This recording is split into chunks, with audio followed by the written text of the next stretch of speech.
do profeta Joel, capítulo 2, verso 28. E depois disso, derramarei o que, gente? Do meu espírito sobre todos os povos. Os seus filhos e as suas filhas profetizarão. Os velhos terão sonhos. Os jovens terão visões. Até sobre os servos e as servas derramarei do meu espírito naqueles dias. Mostrarei maravilhas no céu e na terra, sangue, fogo e nuvens de fumaça. O sol se tornará em trevas e a lua em sangue, até que venha o grande e temível dia do Senhor. E todo aquele que invocar o nome do Senhor será salvo, pois conforme prometeu o Senhor, no monte Sião e em Jerusalém haverá livramento para os sobreviventes, para aqueles a quem o Senhor chamar. Louvado seja o nome dele, amém? Gente, o Espírito Santo, que bênção. Eu não sei se você já percebeu, mas a Bíblia é uma história em progresso. Nós vemos 4 atos nas Escrituras, ou 4 grandes fases nas Escrituras, que são pelo menos descritas. A grande pergunta é o seguinte: às vezes a gente fala de Deus, do Espírito Santo, da igreja, da salvação, de Jesus e tudo mais, e a gente não entende que todo esse plano prometido, que alguns chamam de o plano promessa de Deus, ele tem lugar lá no primeiro livro da Bíblia, e ele tem uma razão. A Bíblia tem uma razão. Qual é a razão das Escrituras?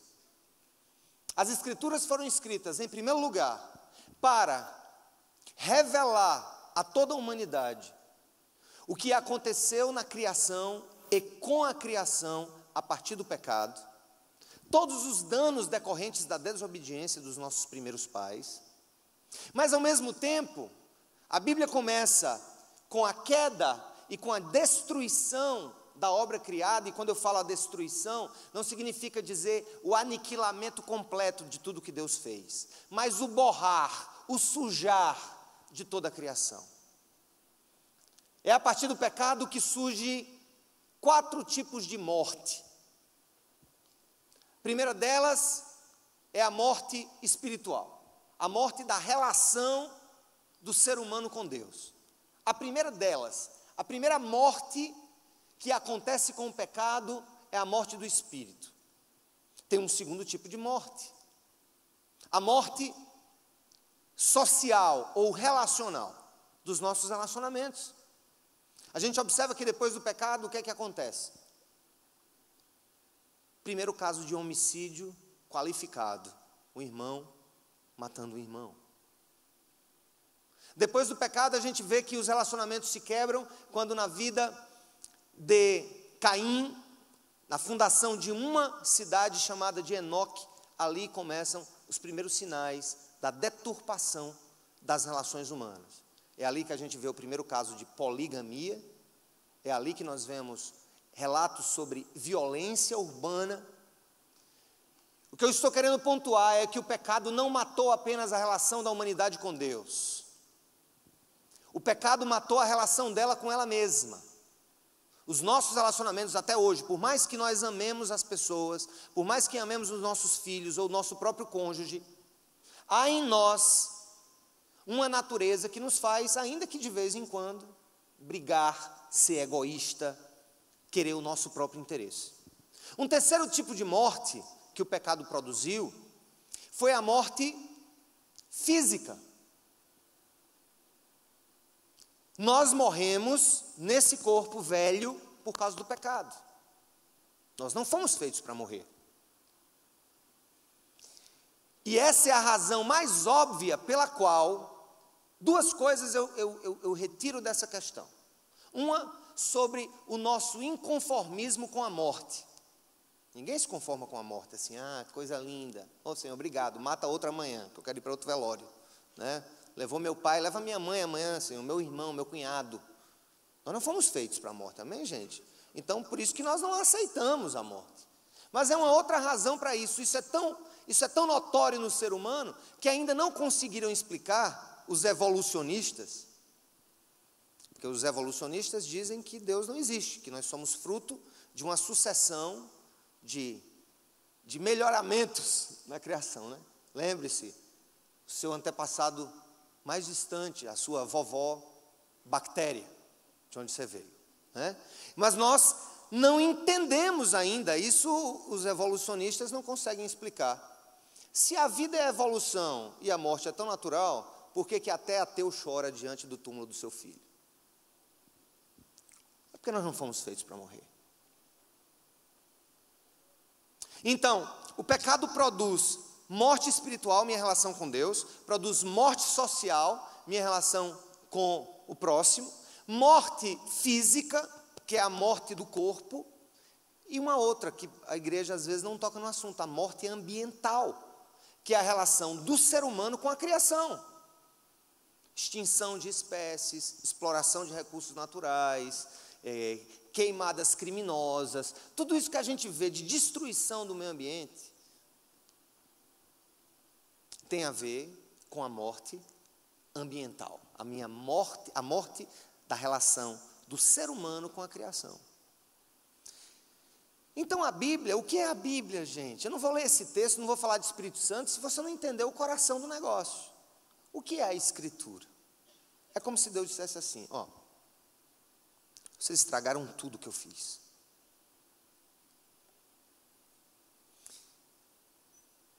E vocês não vão ter nunca como consertar o que vocês destruíram. O que vocês fizeram com a minha obra é como pegar um saco de penas e espalhá-las pela face da terra. Ninguém nunca as juntará de novo. Vocês não têm condição de resolver.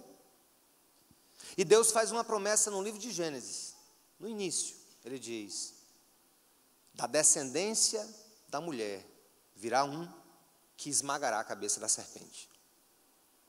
E aí começa toda a história.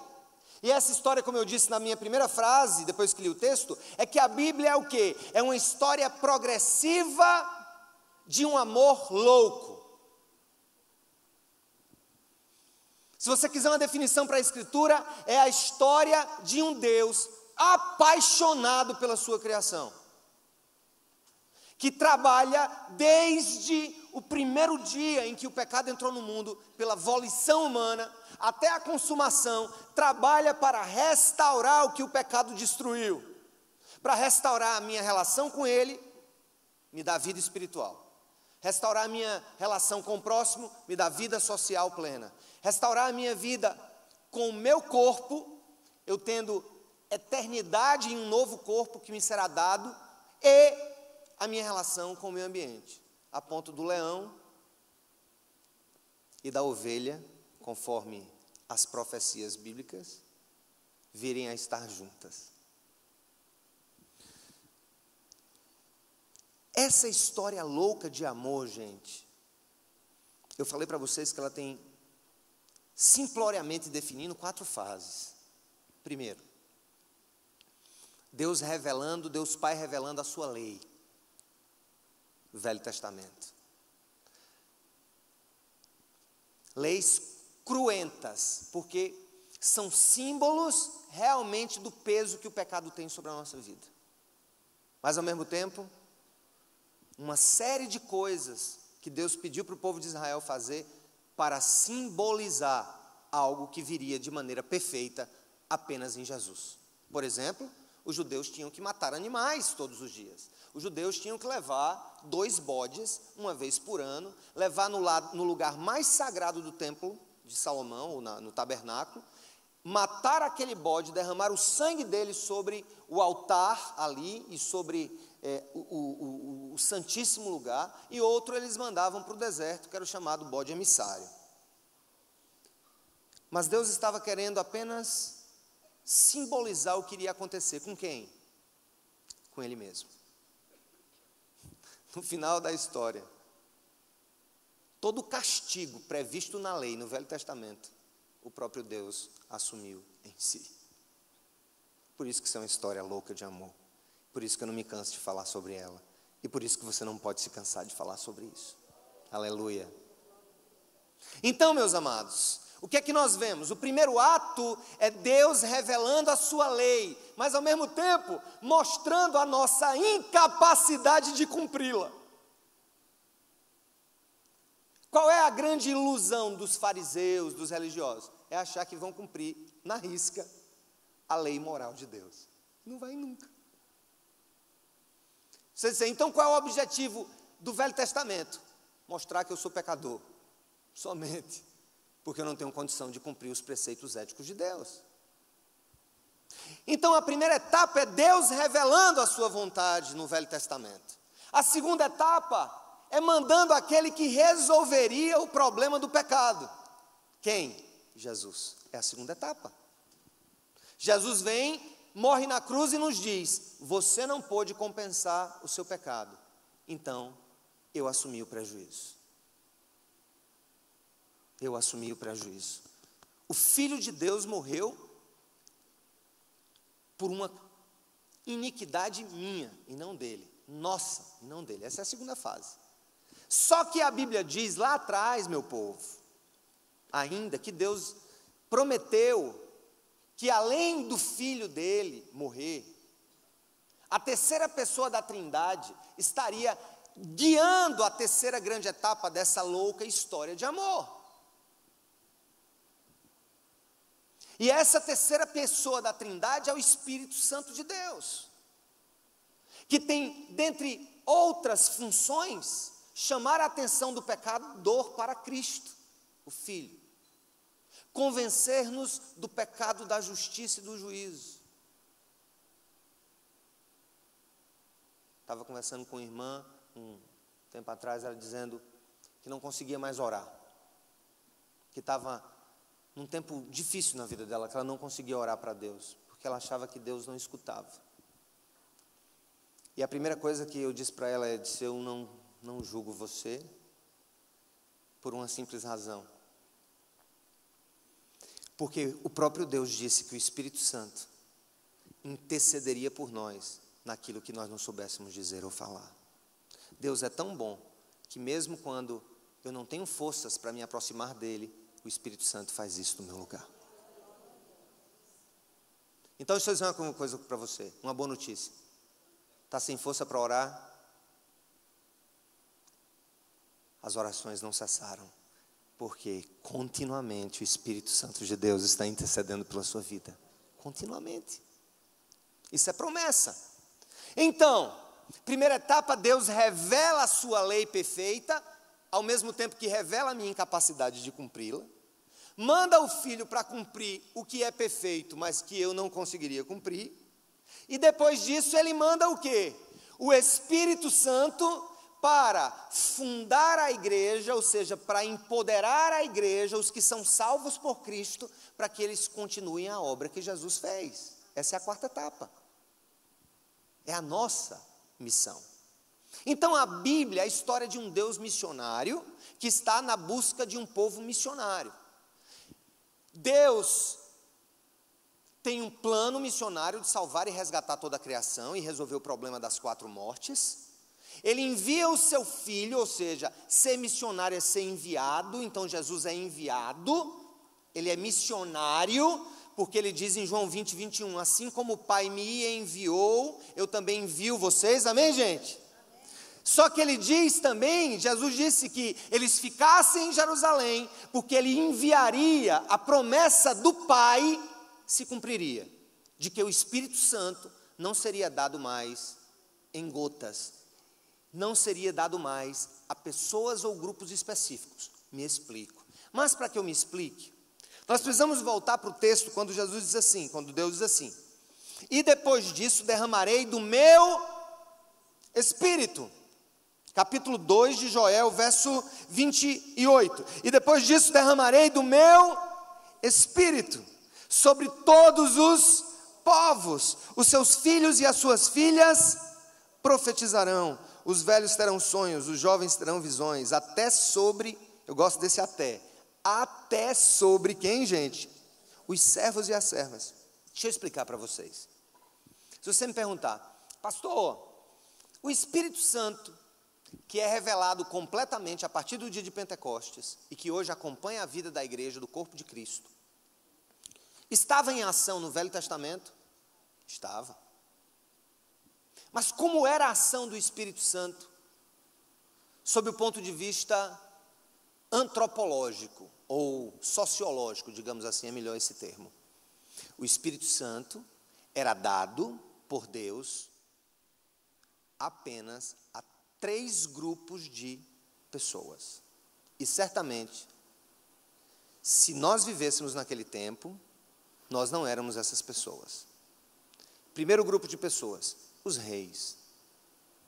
Se lembram que Davi foi ungido com óleo? Derramou sobre ele o óleo, representando simbolicamente o Espírito Santo. Ele é ungido rei.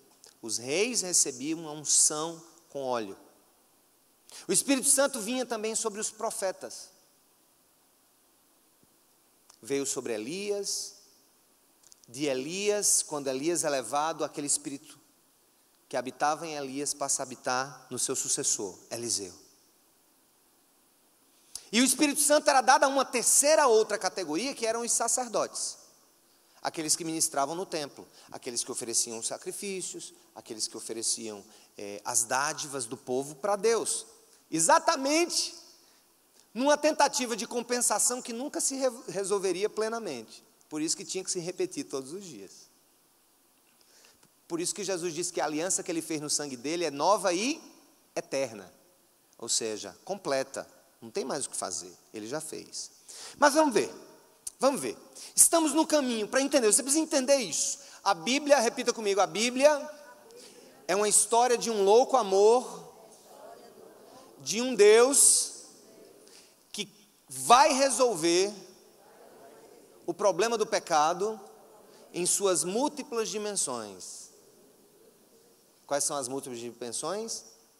Espiritual, relacional, física e ambiental. A Bíblia é a história desse amor de um louco Deus que está restaurando aquilo que ele criou e que nós destruímos. Então o Pai revela a sua vontade.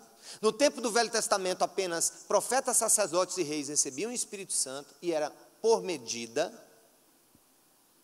O Espírito Santo se afastava quando mudava o rei. E aqui um profeta menor, eu digo menor, não é porque ele era pequeno como eu. Classificação das Escrituras em profetas maiores e menores só tem uma explicação, é a quantidade de capítulos. Um é maior, outro é menor. Joel, um profeta menor, escreveu muito pouca coisa, o livro dele é bem pequenininho, mas no centro do livro dele, no finzinho do capítulo 2, ou seja, quase na metade do livro, porque o livro tem aqui 3 capítulos, está ali, ele faz uma promessa a Israel. Destruído um Israel, destruído, idólatra, perdido, ele chega para aquele povo e diz assim, Deus usa a voz dele, chegará um dia que eu vou derramar o meu Espírito Santo sobre toda a carne. Os velhos vão sonhar, os jovens vão ter visões, e eu vou derramar do meu Espírito até sobre quem, gente? Servas e servos. Impensável! Como é que Deus vai usar mulheres? Mulheres, vocês sabiam que para o judeu mulher era uma coisa e que criança era uma coisinha?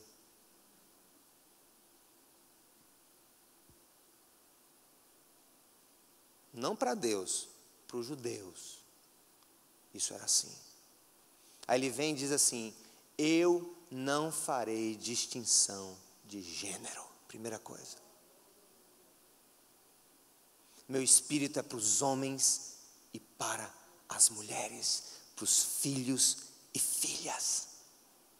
O meu Espírito será dado sem distinção de gênero. Essa promessa, gente, soou muito louca naquele tempo, especialmente na cabeça de um judeu ortodoxo, um judeu que vivia naquela tradição, ele não podia imaginar algo dessa magnitude. Mas Deus diz, Deus promete, o meu Espírito Santo eu vou derramar sobre homens e mulheres. Só que ele diz uma outra coisa. Além dele dizer que não fará distinção de gênero para a experiência com o Espírito Santo, ele também diz que não faz distinção de gerações. Ele fala dos velhos e ele fala dos jovens. E ele diz uma coisa muito linda, que quando eu prego para quem tem mais de 60, 70 anos, que acha que a vida acabou. Deixa eu dizer uma coisa para você, meu amado e minha amada. Se você está nesse patamar para lá dos 70, 80 anos, ou até mesmo gente que se acha velha aos 40, deixa eu dizer uma coisa para você. Deus deu aqui para nós uma promessa muito linda, porque se uma das coisas que normalmente acabam na vida de um idoso é a sua capacidade de olhar para frente com esperança e com sonhos. O idoso geralmente vive de quê? De passado e de lembrança. Sonho não é trazer o passado de volta. Sonho é continuar na direção de Deus, acreditando que tudo aquilo que Ele separou para fazer em nossa vida continuará sendo lindo, belo e absolutamente gracioso nesses anos que virão. Então, ele diz que não haveria distinção, primeiro de gênero, depois ele diz que não haveria distinção de geração. Então, é para dizer o seguinte: um adolescente pode ser empoderado pelo Espírito Santo? Sim. Um idoso? Sim. Então, aquela coisa de que pau que nasce torto nunca se endireita, isso é uma mentira do inferno, porque Deus diz que sim, os idosos receberiam do seu Espírito Santo. Agora ele diz uma coisa, gente, que é genial. Quando ele diz até as servas e os servos, Deus nos dá uma outra lição. Eu não farei distinção de gênero, eu não farei distinção de gerações, e eu não farei distinção de classes sociais. Por isso que a igreja de Jesus é, sem dúvida alguma, a expressão mais perfeita, ainda que limitada, do projeto orgânico de Deus, de unir um povo em torno da sua palavra e para mudar o mundo. Quando Joel promete isso, é sobre o que Joel disse que Jesus fala. Aonde? Atos 1. Abre aí. É sobre o que o Joel fala que Jesus repisa. Em Atos, verso 1. Me acompanhe. Em meu livro, o que, gente? Anterior, Teófilo. Escrevi a respeito de tudo que Jesus começou a fazer e a ensinar, até o dia em que foi elevado aos céus, depois de ter dado instruções por meio do Espírito Santo aos apóstolos que havia escolhido. Depois do seu sofrimento, Jesus apresentou-se a eles e deu-lhes muitas provas indiscutíveis de que estava o que, gente? Vivo. Aparecendo-lhes por um período de quanto tempo, gente? 40 dias, falando-lhes acerca do reino de Deus. Certa ocasião, enquanto comia com eles, deu-lhes essa ordem. Olha aqui, vamos ler a ordem comigo? Não saiam de Jerusalém, mas esperem pela promessa de meu Pai, da qual lhes falei. Pois João batizou com água, mas dentro de poucos dias vocês serão batizados com o Espírito Santo. Amém, gente? Volta para Joel. Olha o que diz aqui a palavra do Senhor em Joel 2:32. Todo aquele que invocar o nome do Senhor será salvo, pois conforme prometeu o Senhor, no monte de Sião em Jerusalém haverá livramento para os sobreviventes, para aqueles a quem o Senhor, o que, gente? Chamar. Quero dizer uma última coisa sobre a promessa. A promessa do Espírito não tem restrições de gênero. A promessa do Espírito não tem distinção de gerações, a vinda e a promessa do Espírito não faz distinção de classe, mas tem uma outra coisa. A promessa de Deus é um presente de um Deus que nos chama. O que é que isso traz de tranquilidade ao meu coração? Que Deus tem os métodos dele para convencer as pessoas sobre o plano dele. Do que ele faz de bom, da sua graça, da sua bondade, da sua salvação. Joel disse que Deus chamaria um povo. Jesus chamou aqueles discípulos. Joel disse sobre toda a carne. Aqui não significa dizer sobre toda a humanidade, mas toda a carne no sentido que? De gênero, de classe e de geração, e de nações. Deus está escolhendo um povo, é isso que eu tenho para dizer para vocês. E nós precisamos resgatar essa convicção. Deus está escolhendo um povo. Eu vou repetir para ver se você se anima. Deus está escolhendo um povo e benditos são aqueles que fazem parte desse povo.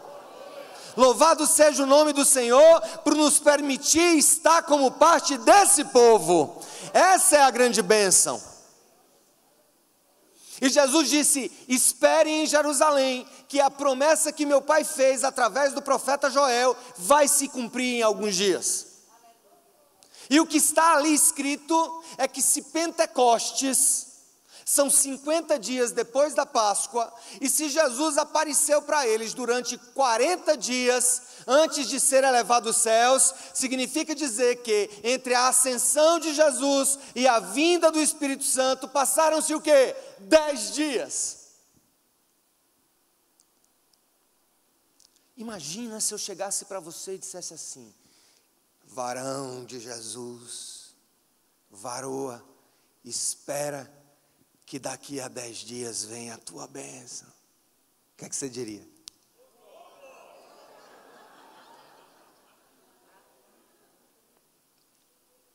Você percebeu que a gente sempre difere, a gente sempre coloca a nossa felicidade no amanhã que ainda não chegou?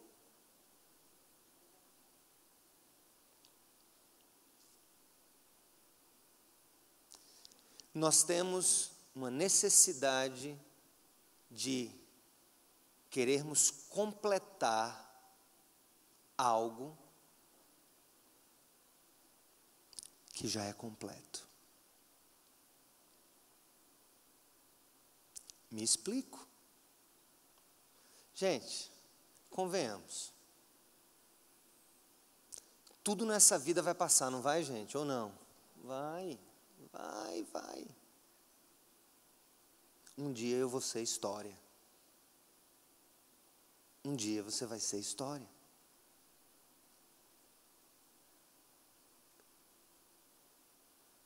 Mesmo cercados de tantos desejos e necessidades, todos eles vão virar história.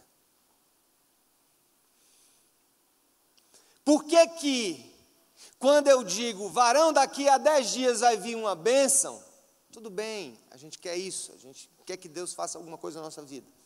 A gente vibra pela possibilidade de ter aquilo que a gente ainda não tem.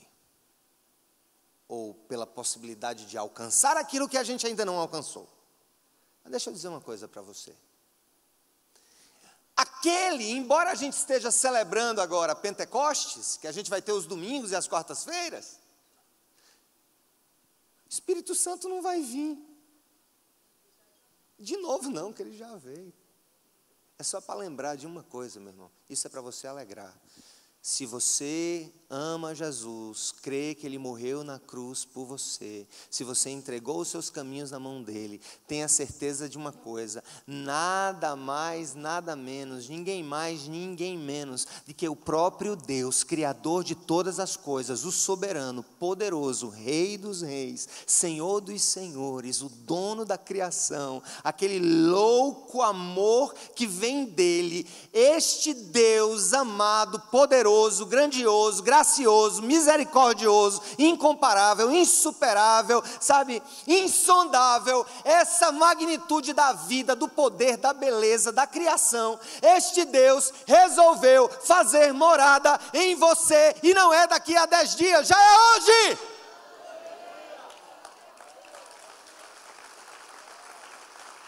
Agora. Foi por isso que eu disse à irmã: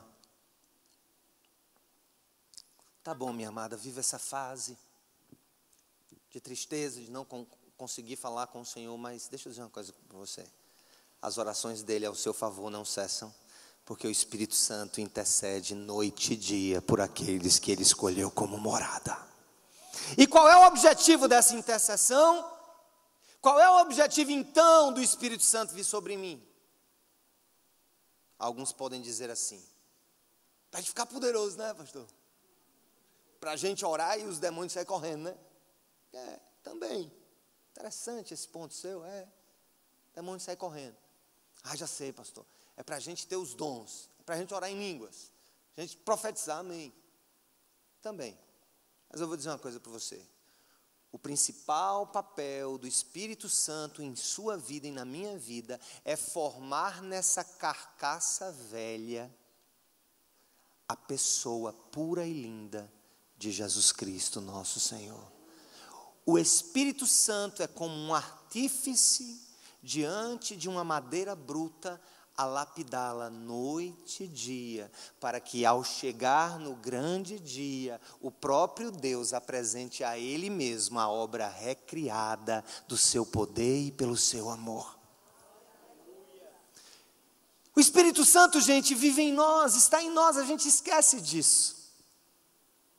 Poderíamos ser muito mais felizes? Poderíamos, se nós percebêssemos isso toda hora. Poderíamos ser felizes, sim, se na hora que você se sentisse sozinho, solitário, desejoso de dar cabo da sua própria vida, você lembrar que Ele está ali com você, te amando, intercedendo pela sua vida, sem absolutamente coordenar as tuas atitudes ou amarrar as tuas atitudes. A gente poderia ser muito mais feliz se a gente entendesse também o nosso papel. Deixa eu trazer um pouco da questão do sacerdotalismo na igreja de Cristo. Estão preparados para ouvir isso? É meio chato, mas eu tenho que fazer a lembrança de vocês pelo menos umas 3 vezes no ano desse negócio, tá? Escuta. No Novo Testamento, na era do Espírito, não há nenhuma menção da palavra sacerdote para pessoas específicas. Havia até Jesus. Jesus é o sumo sacerdote. Por quê?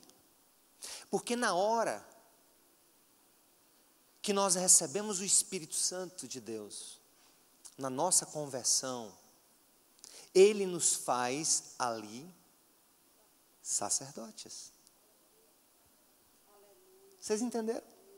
Ele nos faz uma geração de reis e sacerdotes. Vou fazer uma coisa que eu odeio quando me pedem para fazer, mas só hoje eu vou fazer, que eu não costumo fazer aqui, porque eu odeio. Diga para o seu irmão que ele é rei. Vá, diga para o seu irmão que ele é rei. Eu odeio isso. Eu odeio porque isso para mim muitas vezes é falta de assunto para pregar. E o cabo manda fazer isso 35 vezes por pregação. Né, Goré? 35 vezes. Mas essa é a verdade. O Senhor nos faz profetas, na hora que nós proclamamos o plano de restauração de Deus para a humanidade, o Senhor nos faz reis, porque Ele promete que nós haveremos de reinar com Cristo, aleluia, e Ele nos faz o que? Sacerdotes. O que é que o sacerdote fazia antes? Ele era aquela figura impoluta que ligava o povo a Deus. Para melhorar o seu pensamento, o sacerdote era a coleira do cachorro e a corrente. Entendeu? Ou seja, para Deus guiar a sua criação, precisava daquela correinha. Sem a correia do cachorro, não havia absolutamente condição de se aproximar de Deus. Porque só o sacerdote é quem oferecia o sacrifício. E se o sacrifício de sangue, ou o sacrifício de alimento, que eram dados a Deus, era a maneira de religar o povo a Deus a partir do perdão de Deus, da expiação do seu pecado, tinha que ter um sacerdote. Ai daquele que fosse oferecer por ele mesmo o sacrifício. Tinha que ser através do... Aí vem Joel, diz que Deus iria derramar do Espírito sobre toda a carne, sem distinção de gênero, sem distinção de classe, sem distinção de geração, e eu diria, sem distinção de posição dentro da igreja dele. Temos posições diferentes nessa igreja, sim ou não? Temos.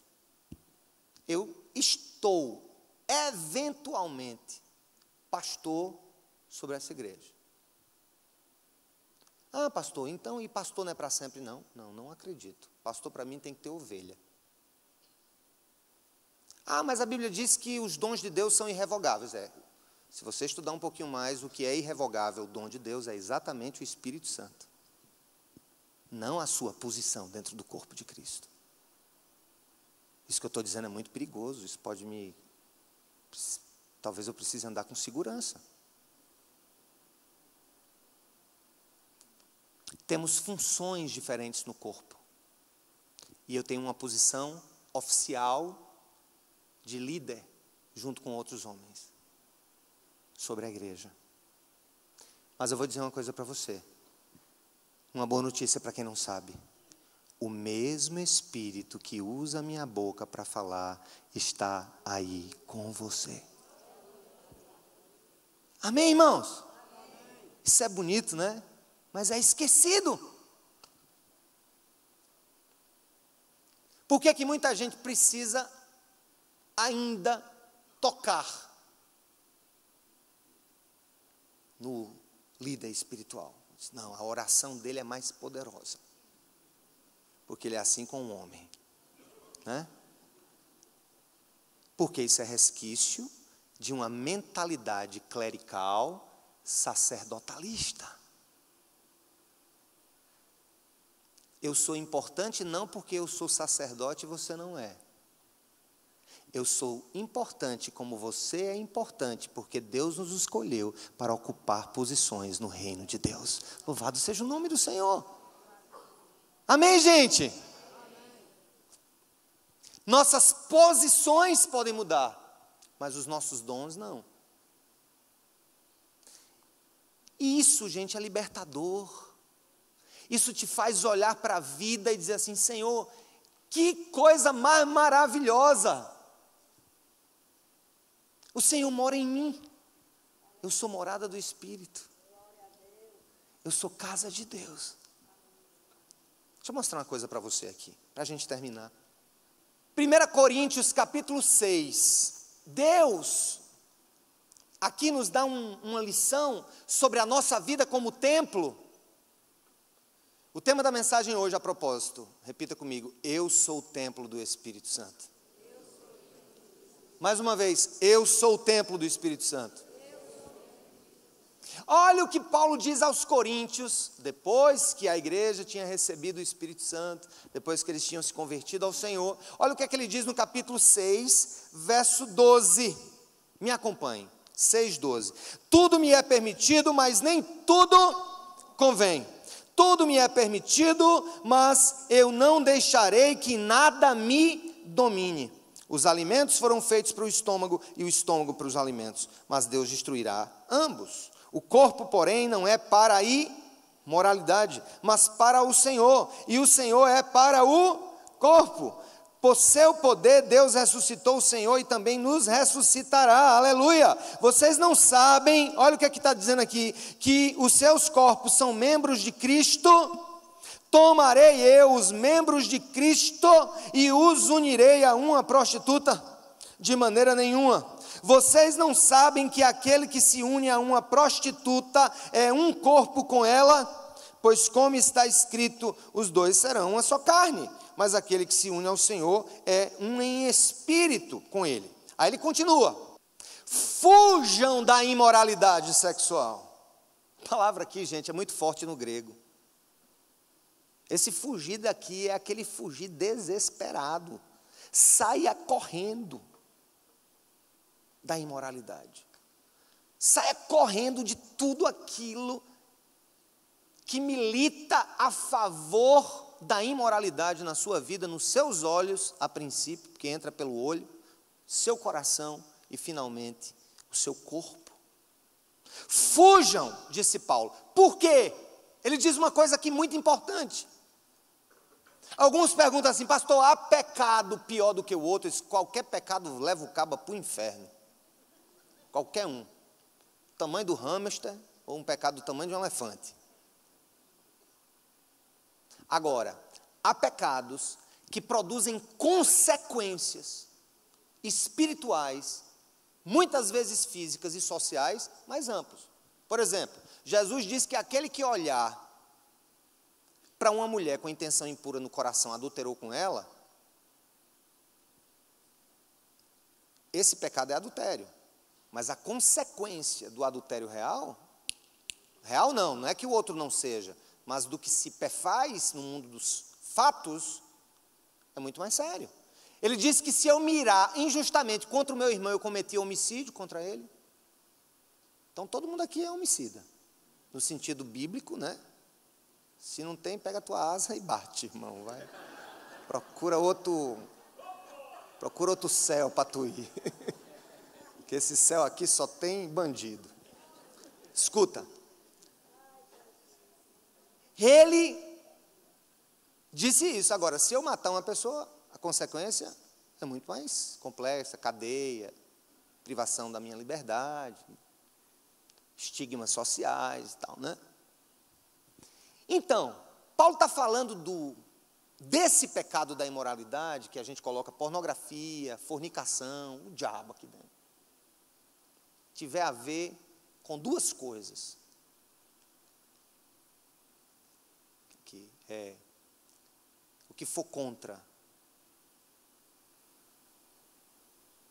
o sexo no casamento, em uma relação heterossexual.